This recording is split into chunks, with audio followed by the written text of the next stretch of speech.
تحریک لبیک پاکستان حلقہ پی پی 46 کے زیر اہتمام ظفروال میں ورکر کنونشن کا انعقاد کیا گیا، جس کی صدارت ضلعی امیر تحریک لبیک یا رسول اللہ علامہ ساجد قادری نے کی، جبکہ کنونشن سے علامہ عبدالشکور رضوی، قاری محمد نعیم، امیدوار حلقہ پی پی 46 چودھری محمد سرور اور دیگران نے خطاب کیا۔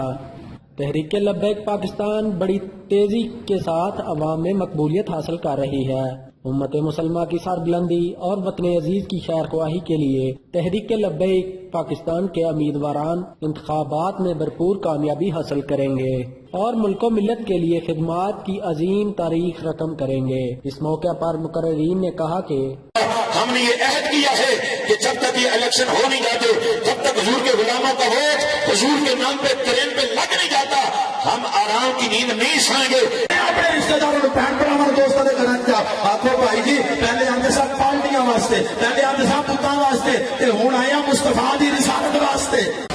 انشاءاللہ تعالی 25 تاریخ نو 25 جولائی نو جناب نے ووٹاں پانیاں نے۔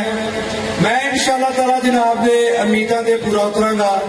میری زبان تو میرے ہاتھ تو کسے انسان نو جڑا آپ سرکار صلی اللہ علیہ وسلم نو منن والا ہے، میری زبان اور ہاتھ تو کسی نو تکلیف نہیں انشاءاللہ تعالی ہوئے گی۔